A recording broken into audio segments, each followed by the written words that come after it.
विद्यार्थी नमस्कार। आज हम एक नए टॉपिक के साथ में उपस्थित हैं। मैं डॉक्टर जसराज शर्मा आप सभी का हिंदी व्याकरण की क्लास में हार्दिक स्वागत एवं अभिनंदन करता हूं। हाँ, एक बात ज़रूर है, अगर आप इस चैनल पर नए हैं तो नीचे जो आपको लाल बटन सब्सक्राइब लिखा हुआ दिखाई दे रहा है उसे अवश्य दबाएं, फ्री है, सब्सक्राइब करें और घंटे के चिन्ह को भी दबाएं जिससे आपको नए वीडियो का अपडेट सबसे पहले मिल सके। शुरू करते हैं हम आज की क्लास। आज व्याकरण का बहुत ही प्यारा सा टॉपिक ले रहे हैं हम, विशेषण।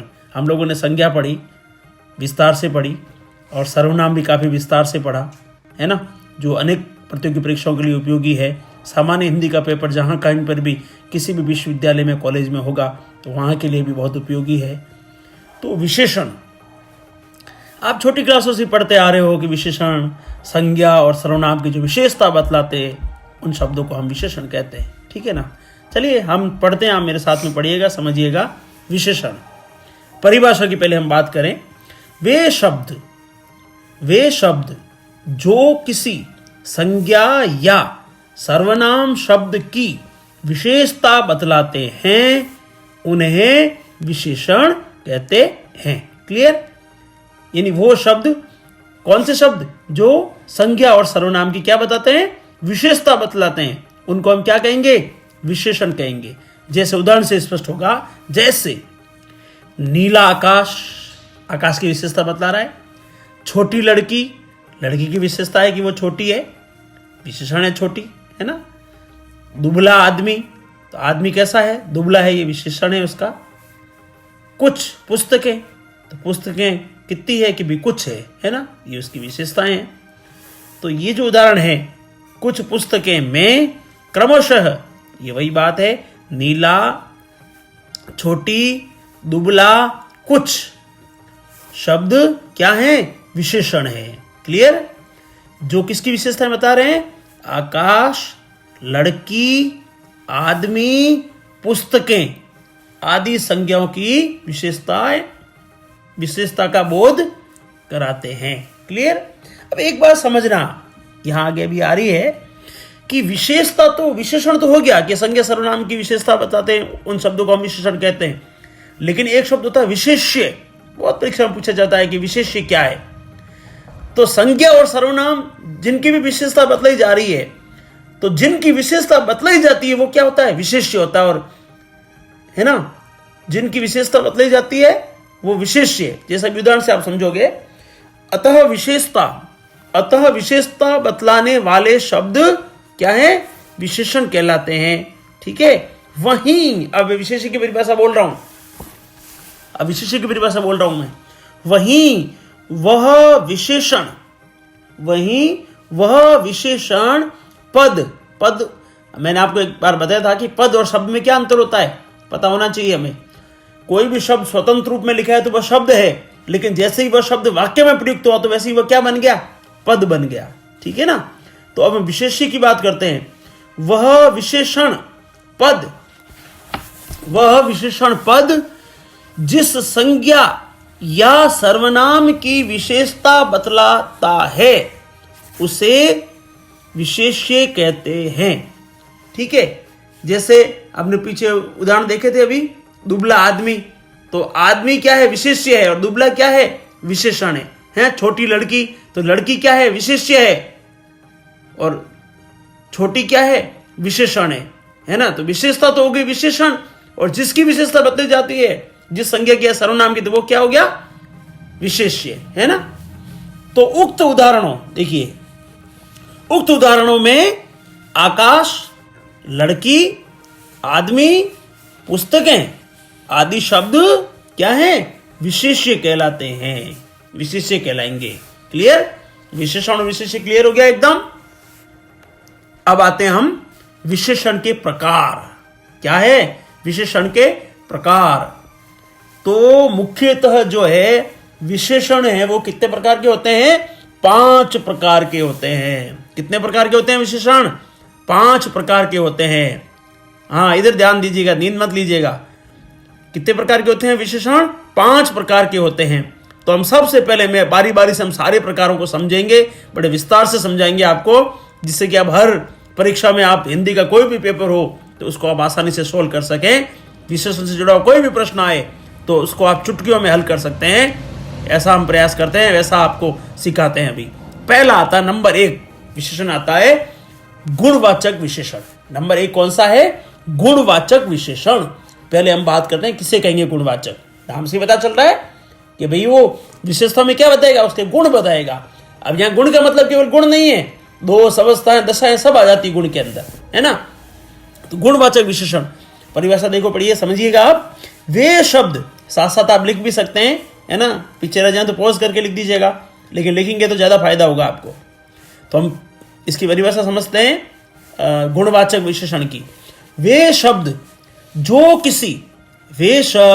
जो किसी संज्ञा या सर्वनाम के गुण, देखो बता तो विस्तृत ही रहे, लेकिन क्या, वे शब्द जो किसी संज्ञा या सर्वनाम के गुण, दोष, रूप, रंग, आकार, स्वभाव, दशा आदि का बोध करवाते हैं, उन्हें गुणवाचक विशेषण कहते हैं। क्लियर? यानी कि वे शब्द जो किसी संज्ञा या सर्वनाम का क्या बताएंगे, या तो उसका गुण बताएंगे, या उसका दोष बताएंगे, हैं, या उसका रूप बताएंगे, रंग बताएंगे, आकार बताएंगे, स्वभाव बताएंगे, उसकी जो विशेषता बतलाते हैं उनको हम क्या कहेंगे? गुणवाचक विशेषण कहेंगे। जैसे ये शब्द हैं, देखिएगा, ये सारे के सारे शब्द जो है इन विशेषताओं को प्रकट करते हैं। काला, तो काला घोड़ा है, काला गधा, कुछ भी हो सकता है ना भाई। काला वस्त्र है, पुराना है, भला, छोटा, मीठा, देशी, पापी, वह पापी व्यक्ति है, धार्मिक, वह धार्मिक आदमी है, आदि शब्द जो है क्या है? गुणवाचक विशेषण कहलाते हैं ना। ये ऐसे जो भी शब्द होते हैं जिसमें व्यक्ति का गुण, दोष, आकार, रूप, है ना, इत्यादि प्रकट होते हैं, वो सारे के सारे क्या कहलाते हैं? गुणवाचक विशेषण कहलाते हैं। अब हम आते हैं अगले पे। दूसरा प्रकार आता है विद्यार्थियों संख्यावाचक विशेषण, है ना। ये क्या है? संख्यावाचक विशेषण। संख्यावाचक जो विशेषण है ना, हम पहले उसको समझते हैं कि जैसा कि नाम से ही पता चल रहा है कि ये जो है संख्या के रूप में विशेषता बतलाएंगे, है ना। यानी इनका जो है, इनमें कोई न कोई अंक होगा, 1, 2, 3, या पहला, दूसरा, तीसरा, या दुगुना, तिगुना, चौगुना, है ना, इस तरीके से होगा। तो हम इसको परिभाषा के रूप में समझे पहले। संख्यावाचक विशेषण क्या है? तो वे विशेषण जो किसी संज्ञा या, अब देखो विशेषण में एक बात तो आएगी, संज्ञा और सर्वनाम की विशेषता को बताएंगे, है ना, इसलिए ये सब तो आने ही है। तो वे विशेषण शब्द जो किसी संज्ञा या सर्वनाम की क्या बताएंगे? निश्चित भी हो सकता है और अनिश्चित भी हो सकता है ना। निश्चित, अनिश्चित संख्या, है ना, क्रम या गणना का बोध करवाते हैं, उन्हें संख्यावाचक विशेषण कहते हैं। कहने का मतलब यह है विद्यार्थियों कि इसमें ऐसे शब्द आते हैं जो है किसी भी संज्ञा या सर्वनाम की संख्या, क्रम, है ना, उसका बोध करवाते हैं।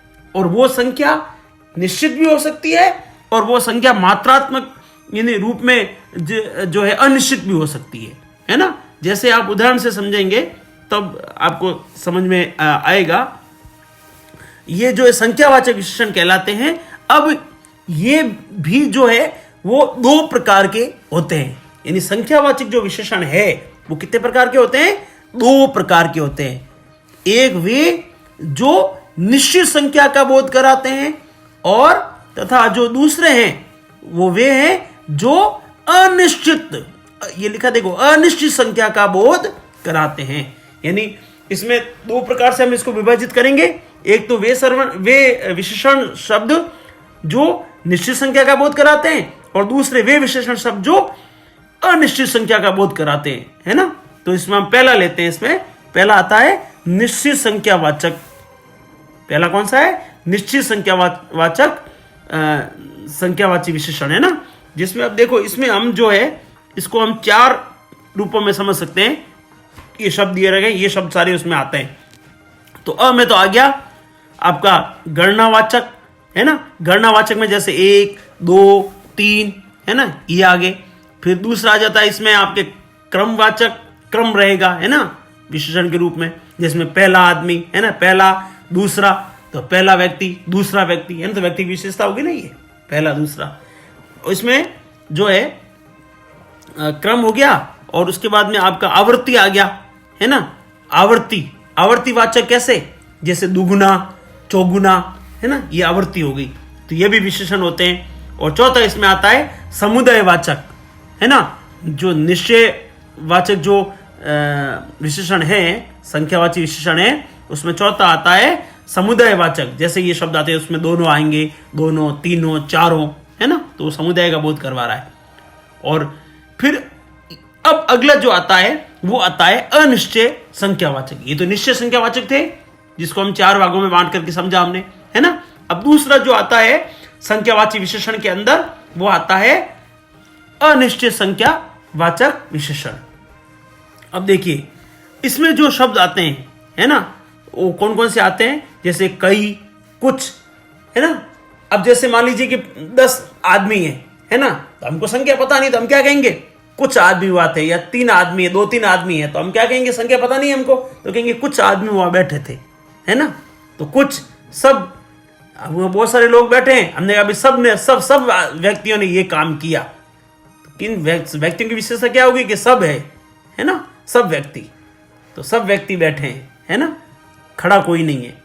तो ये भी क्या है, ये अनिश्चयवाचक। इसमें हम क्लियर निश्चित संख्या नहीं बता रहे, है ना। कुछ, सब, बहुत, थोड़े, ये सब के सब जो है किसमें आते हैं, अनिश्चय जो है संख्यावाचक विशेषण के तहत आते हैं। क्लियर। अब हम अगला लेते हैं। अगला जो तीसरे नंबर पे आता है वो आता है परिमाणवाचक विशेषण। देखो नंबर 2 पे हमने संख्यावाचक पढ़ा था, और अब हम परिमाण पढ़ रहे हैं। परिमाण और संख्या में आपको अंतर पता होना चाहिए। संख्या जिसे गिना जा सकता है या गिनने योग्य जो चीज है उसको हम संख्या में समझते हैं, और जिसे गिना नहीं जा सकता है, जिसको मात्रात्मक जो है किसी मात्रक से, माप से जिसकी गणना की जाती है, उसको हम परिमाण कहते हैं, है ना। जैसे लीटर, जैसे आप गुड़ है, तो गुड़ को आप गिनोगे क्या, शक्कर को आप गिनोगे क्या, घी को आप गिनोगे क्या, दूध को आप गिनोगे क्या, गिनोगे नहीं ना। तो उसको या तो लीटर में लोगे या किलो में लोगे, है ना। या कोई मापने की वस्तु है तो उसको आप मीटर के अंदर मापोगे, है, मीटर में, किलोमीटर में, है ना, मिलीमीटर में, जैसे भी, है ना। तो ये जो है इसको हम परिमाण कहते हैं, माप, है ना, तोल। तो ये जो है परिमाण वाचक विशेषण है। ये क्या होते हैं हम इसको अब समझते हैं। वे विशेषण, ठीक है, वे विशेषण जो किसी पदार्थ की निश्चित या अनिश्चित मात्रा, परिमाण, नाप, है ना, या तोल आदि का बोध कराते हैं, उन्हें जो है हम परिमाणवाचक विशेषण कहते हैं। यानी कि वे पदार्थ जिनका, वे ऐसे पदार्थ जिनकी जो है मात्रा का, उसके परिमाण का, उसके नाप का, उसके तोल का जो बोध, जो शब्द करवाते हैं, उनको हम क्या कहेंगे, परिमाणवाचक विशेषण कहेंगे। क्लियर है ना। तो संख्यावाचक विशेषण की तरह इसके भी जो है 2 उपभेद हैं। इसके भी 2 उपभेद किए जा सकते हैं। किसके, परिमाणवाचक के। कितने भेद किए जा सकते हैं, 2 भेद किए जा सकते हैं। पहला निश्चित परिमाणवाचक, उसी तरह ही है ना, जैसे संख्यावाचक का था, है ना, जैसे संख्यावाची विशेषण का था। तो पहला तो हो गया निश्चित परिमाणवाचक। जैसे आप देख लीजिए इसमें 2 मीटर, है ना, 5 किलो है, 7 लीटर, है ना, 2 किलो घी हो सकता है, 2 किलो दूध हो जो है 2 किलो शक्कर हो सकती है, 7 जो है लीटर दूध हो सकता है, दही हो सकता है, तेल हो सकता है ना। तो उसको हम इसका जो है परिमाण के ये मात्रक होते हैं, ठीक है ना। तो दूसरा इसमें आता है अनिश्चित परिमाणवाचक, है ना। अब उसमें तो क्लियर था कि 2 मीटर है, 3 लीटर, 5 किलो, है ना। लेकिन इसमें निश्चित नहीं होगा, है ना, क्योंकि इसका नाम ही क्या है, अनिश्चितवाचक। अनिश्चितवाचक ये परिमाण वाचक विशेषण है ना। तो इसमें क्या क्या आते हैं, जैसे थोड़ा, तो थोड़ा दूध, है ना, बहुत, मुझे बहुत घी चाहिए, है ना, कम, है, ज्यादा, अधिक, जरा सा, है, सब आदि जो है शब्द इसके अंदर आते हैं। क्लियर। अब नंबर 4 पे आते हैं हम। चौथा है संकेतवाचक विशेषण। चौथा कौन सा हो गया? संकेतवाचक विशेषण। अब देखिए अब तक जो है हमने जो इसके 3 भेद हम पढ़ चुके हैं। पहला कौन सा पढ़ा हमने? गुणवाचक विशेषण, भूलो मत। पहला पढ़ा था गुणवाचक विशेषण। दूसरा हमने क्या पढ़ा था? संख्यावाचक विशेषण, जिसको 2 भागों में बांटा था, निश्चित संख्या और अनिश्चित संख्या। फिर तीसरा हमने क्या पढ़ा था? परिमाणवाचक विशेषण, जिसमें भी 2 भाग थे, निश्चित परिमाणवाचक और अनिश्चित परिमाणवाचक। क्लियर। अब हम नंबर 4 जो विशेषण का प्रकार है उस पर आते हैं। संकेतवाचक विशेषण। नाम से पता चल रहा है ये संकेत देंगे। तो वे सर्वनाम शब्द, देखिए समझने की बात है, इसमें संकेत के रूप में जो कौन से शब्दों का प्रयोग होगा? सर्वनाम के शब्दों का प्रयोग होगा। लेकिन वो विशेषता किसकी बताएंगे? या तो सर्वनाम की बताएंगे या संज्ञा की विशेषता बताएंगे, लेकिन शब्द भी कौन से होंगे? सर्वनामिक शब्द होंगे। देखिए परिभाषा समझिएगा इसको, देखिए पढ़िए। वे सर्वनाम शब्द जो विशेषण के रूप में किसी संज्ञा या सर्वनाम की विशेषता बताते हैं, उन्हें हम संकेतवाचक या सार्वनामिक विशेषण कहते हैं। क्लियर। परीक्षा में बहुत अच्छा प्रश्न बनता है कि सार्वनामिक विशेषण किसे कहते हैं? तो वे सर्वनाम शब्द जो किसी संज्ञा या सर्वनाम की विशेषता बतलाते हैं, उनको हम क्या कहेंगे? सार्वनामिक विशेषण कहते हैं। और उन्हीं को हम, और क्या दूसरा नाम क्या है? संकेतवाचक विशेषण कहते हैं, है ना। जैसे उदाहरण से आप समझ पाएंगे। जैसे ये 3 वाक्य दिए हैं, इन वाक्यों को आप समझिएगा। देखो, इस गेंद को, पहला है इस गेंद को मत फेंको। किस गेंद को? इस गेंद को। संकेत हो रहा है ना, इस गेंद को। और इस क्या है? सर्वनाम है ना, संकेत भी है। दूसरा जैसे उस पुस्तक को पढ़ो। कौन सी पुस्तक को पढ़ो? उस पुस्तक को, संकेत हो रहा है ना। तीसरा है वह कौन गा रही है, वह कौन गा रही है, नहीं वो संकेत करके कह रहा है कि वह उधर, जो किधर, उधर वह गा रही है ना, वह कौन गा रही है। तो इन उक्त वाक्यों में इस, उस, वह आदि शब्द जो है वो क्या है? संकेतवाचक विशेषण है। क्लियर। तो मैं उम्मीद करता हूं कि संकेतवाचक विशेषण आपका विशेष में आ गया होगा। अब अंतिम हम लेते हैं नंबर 5, है ना। नंबर 5 पे आता है व्यक्तिवाचक विशेषण। अब ये देखो, व्यक्तिवाचक विशेषण क्या होता है विद्यार्थियों? जैसे संज्ञा के हमने भेद पढ़े थे, उसमें व्यक्तिवाचक संज्ञा होती है। तो व्यक्तिवाचक संज्ञा से ये विशेषण बनते हैं, है ना। उसके पीछे प्रत्यय लग करके और वो संज्ञा और सर्वनाम की विशेषतावाचक शब्द बन जाता है ना। तो इसको आप समझिएगा। व्यक्तिवाचक विशेषण परिभाषा लिखिएगा, समझिएगा। वे विशेषण, है ना, वे विशेषण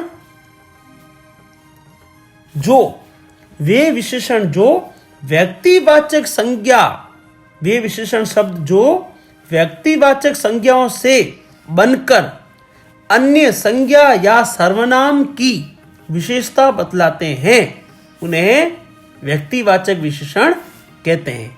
यानी कहने का मतलब यह है कि ये विशेषण शब्द वो होते हैं जो संज्ञा, व्यक्तिवाचक संज्ञा शब्द से बनते हैं प्रत्यय लग करके, और ये किसकी विशेषता बतलाते हैं? संज्ञा और सर्वनाम की विशेषता बतलाते हैं, है ना।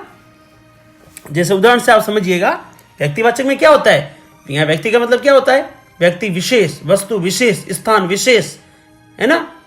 यानी पर्सनली, विशेष रूप से उसका व्यक्तिगत तौर पे उसका जो है गुण, आकृति, अवस्था इत्यादि बताते हैं, है ना। तो उदाहरण से समझिएगा आप। जैसे जोधपुरी जूती, है ना, बनारसी साड़ी, कश्मीरी सेब, बीकानेरी भुजिए। मुंह में पानी आ गया होगा, है ना, लेकिन समझिएगा इसको आप, बीकानेरी भुजिए। अब इन वाक्यों में क्या क्या है? देखो, जोधपुरी, तो जोधपुर से जोधपुरी बन गया। जोधपुर क्या है? नगर विशेष का नाम है, तो व्यक्तिवाचक संज्ञा है। तो ये विशेषण कैसे बन गया? जोधपुरी बन गया, है। बनारसी, तो बनारस क्या है? स्थान शहर विशेष का नाम है ना। तो बनारस से ई प्रत्यय लग करके बनारसी बन गया, कश्मीर से कश्मीरी बन गया, है ना। ये राज्य विशेष का नाम है, और बीकानेर नगर विशेष का नाम है तो बीकानेरी बन गया। ये जो शब्द हैं ये व्यक्तिवाचक विशेषण हैं। क्लियर? अब ये 5 प्रकार जो है हम लोगों ने पढ़े, कौन कौन से पढ़े एक बार आपस दिमाग में थोड़ा सा सोचिएगा, है ना। पहला गुणवाचक विशेषण पढ़ा हमने, दूसरा संख्यावाचक विशेषण पढ़ा, तीसरा परिमाणवाचक विशेषण पढ़ा, चौथा कौन सा पढ़ा था हमने? चौथा हम लोगों ने पढ़ा था संकेतवाचक विशेषण, और 5वां पढ़ा था व्यक्तिवाचक विशेषण। अब कुछ विद्वान जो है, विशेष बात इसमें यह है कि जो है कतिपय विद्वान एक और प्रकार जो है इसका विशेषण का करते हैं, 6ठा प्रकार करते हैं वो लोग, और वो करते हैं विभागवाचक विशेषण। हालांकि विभागवाचक जो है कोई अलग से नहीं है ये, लेकिन कुछ विद्वान जो है इसका करते हैं, है ना। तो विभागवाचक विशेषण का भी जो है उपभेद, इसका एक जो उल्लेख करते हैं, किसका? 6ठा प्रकार के रूप में इसका उल्लेख करते हैं, किसका? विभागवाचक। जैसे उसमें क्या शब्द आते हैं? प्रत्येक, हरेक, है ना, प्रत्येक, हरेक आदि ऐसे शब्द उसके अंतर्गत आते हैं, है ना। तो अब विद्यार्थियों, परीक्षा में कैसे प्रश्न पूछे जाएंगे आपको? परीक्षा में आपको वाक्य दे दिया जाएगा कि वह मधुर फल, वह मीठा फल है ना। उक्त वाक्य में विशेषण का कौन सा प्रकार दृष्टिगोचर हो रहा है, यह कौन सा प्रकार निहित है? तो वहां पर आपको दे देंगे गुणवाचक, संख्यावाचक, है ना, अनिश्चयवाचक, निश्चयवाचक, ऐसे कुछ भी दे देंगे आपको। तो आपको पता होना चाहिए कि यहां पर मीठा फल, यानी कि मीठा किस में आता है? गुण में आता है, तो ये गुणवाचक विशेषण हो गया, है ना। ऐसे आपको, या फिर आपको पूछ लिया कि वह दूसरा आदमी कौन है ना, वहां दे दिया दूसरा आदमी कौन है, दूसरा आदमी कौन है, और उदाहरण दे दिया उक्त वाक्य में विशेषण है, अब वहां दे दिया आपको गुणवाचक है, संख्यावाचक, परिमाणवाचक, संकेतवाचक, है ना। तो आपको पता होना चाहिए इसमें कौन सा हो गया? संख्यावाचक, है ना। तो इस तरीके से आपको परीक्षा के अंदर प्रश्न पूछे जाएंगे, चाहे सामान्य हिंदी का पेपर किसी भी प्रकार से कोई भी परीक्षा में हो, कहीं पर भी हो, विशेषण के प्रश्न इसी तरह से पूछे जाते हैं। तो उम्मीद करता हूं कि आज की कक्षा से आपको बहुत फायदा हुआ होगा। निश्चित रूप से आप सफल होंगे। आप हमेशा सफलता को प्राप्त करें, उन्नति को प्राप्त करें। इन्हीं शुभकामनाओं के साथ में आज की क्लास में बस इतना ही। अगली कक्षा में हम फिर मिलेंगे। तब तक आप सभी स्वस्थ रहें, व्यस्त रहें। धन्यवाद, शुक्रिया।